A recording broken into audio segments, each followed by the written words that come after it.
संत ज्ञान बताते हैं, क्योंकि गुरु की कृपा से, सतगुरु की दया में रहमत से सतगुरु उनके अवगुणों को, उनकी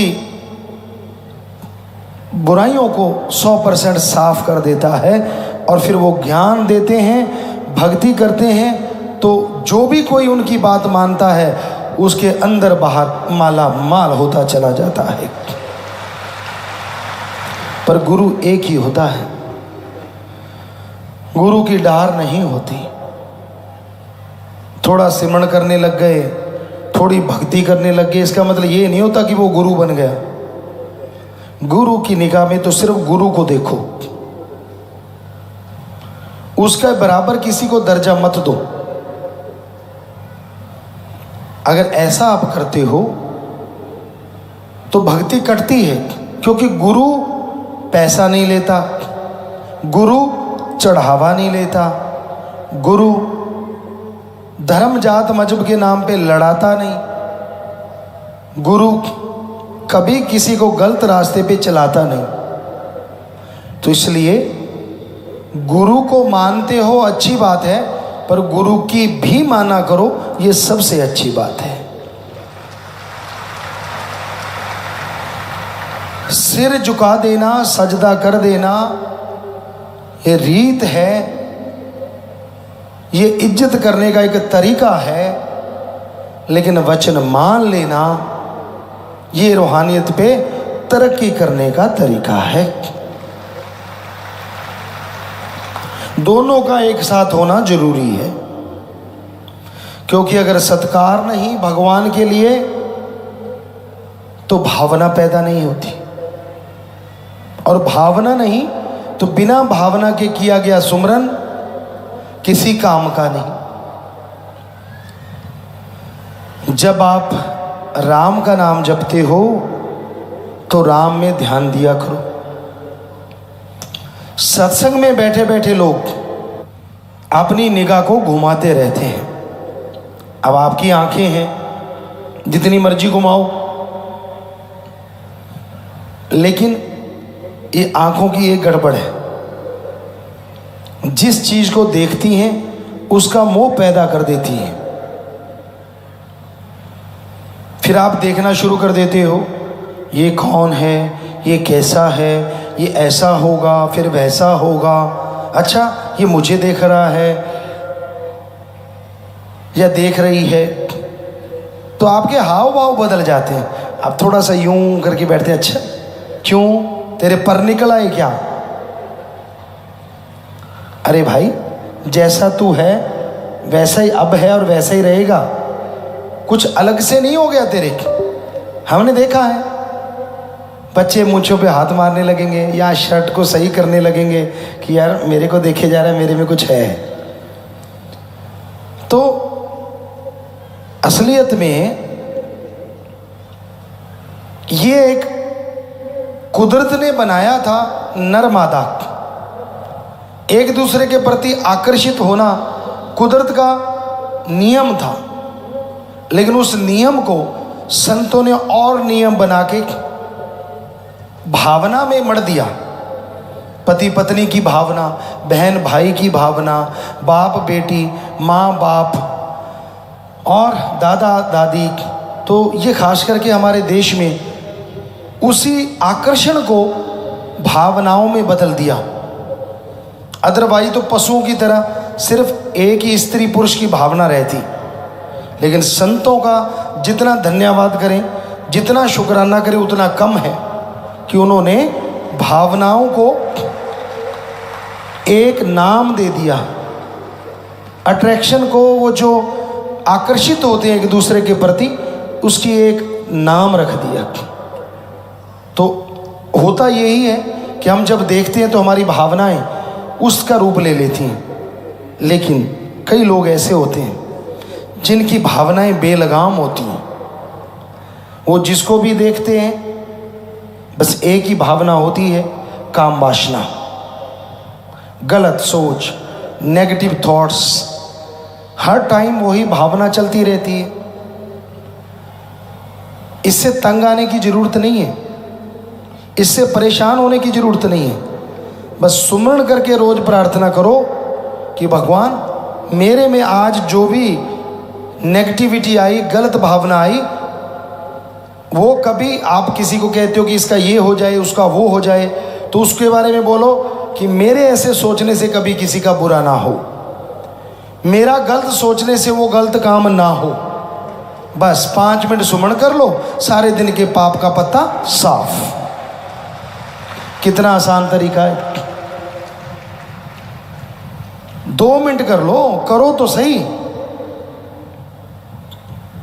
तो आप भावनाओं को शुद्ध कर सकते हैं, विचारों का शुद्धिकरण कर सकते हैं थोड़े से समय में। भावना शून्य इंसान कभी नहीं होता। राम, अल्लाह, वाहिगुरु के प्रति कईयों ने कहा, हमसे सवाल किए कि मीराबाई हुई थी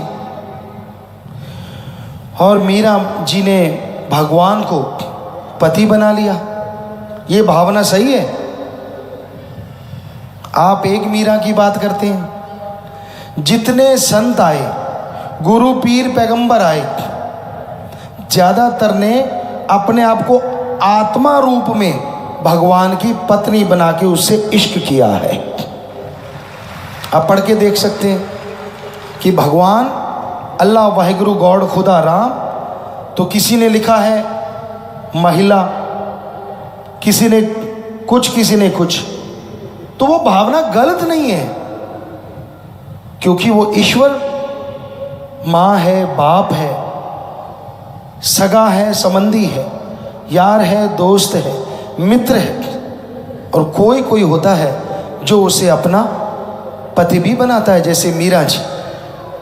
तो मीरा का नाम तो आज हम भी ले रहे हैं। बताइए, उसने अगर भगवान को उस रूप में देखा और भक्ति सारी उसी रूप में की। ये गंदे लोगों की गंदगी होती है जो उन्हें गलत सोच देती है, लेकिन उसका नाम कितना अमर हो गया, आज भी उसका नाम सत्कार से लिया जाता है। तो शुद्ध भावना जो होती है वो एक अलग ही तरह की होती है। नहीं तो लोग भावनाओं के चक्रव्यूह में उलझे रहते हैं, पता ही नहीं चलता कब कौन सी भावना इंसान को बहा के ले जाती है, इंसान को गुमराह कर देती है। तो भावनाएं शुद्ध रहें, इसके लिए सुमरन जरूरी है। जन्मों जन्मों की भावनाएं होती हैं।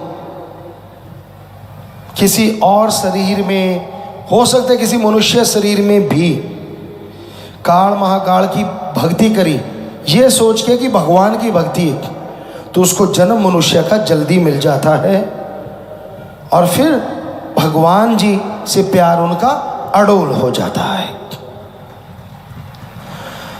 भगवान का प्यार किसी को गुमराह नहीं करता, भगवान का प्यार किसी को धोखा नहीं देता, भगवान का प्यार कभी किसी को दुखी नहीं करता। अरे भगवान का प्यार तो सांप को हार में बदल देता है और जहर को अमृत में बदल देता है। पर कोई उससे प्यार करे तो ना,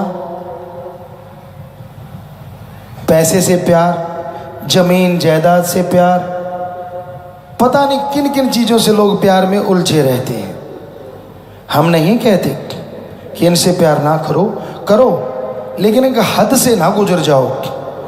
अगर आप हद से गुजर जाते हैं तो आप दुखी रहते हैं। जो कहा जाता है कि बहुत ज़्यादा बोलना अच्छा नहीं है, हद से ज़्यादा, और हद से ज़्यादा अच्छी नहीं है चुप। हद से ज़्यादा अच्छी नहीं बरसात, और हद से ज़्यादा अच्छी नहीं है धूप। आप धूप में बैठ जाओ, पकौड़ा तलते हैं ऐसे तल देगी। ज़्यादा बरसात में बैठ जाओ, चमड़ी छिल जाएगी। एक हद होती है, इंसानियत की हद है। क्या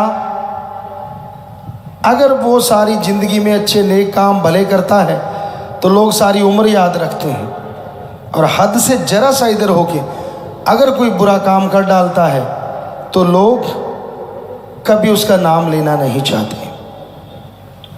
इसका उदाहरण है इतिहास में कैकेयी, श्री राम जी भगवान स्वरूप होते हुए भी अपनी मां कौशल्या के बाद में पहले कैकेयी के पांव के हाथ लगाते थे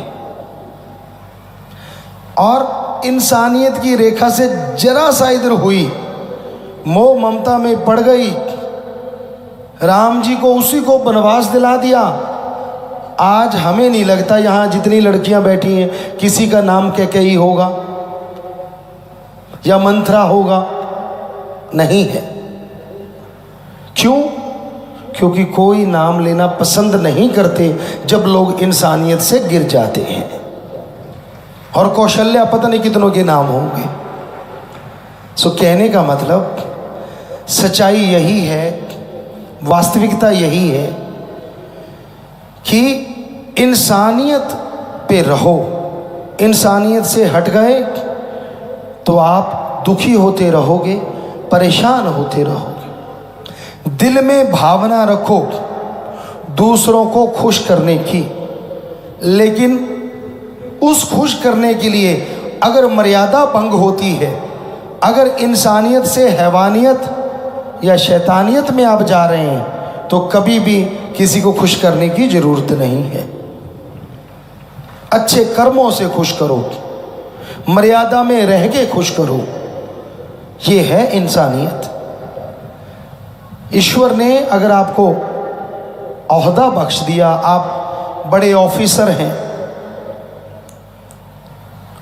कोई राज पहुंच है, भगवान के भगत हैं, तो आपका फर्ज है रोते हुए के आंसू पहुंचना और उसके दुख दर्द को दूर करना। तो भगवान से आपका प्यार और बढ़ता जाएगा और खुशियों से माला माल होते जाएंगे।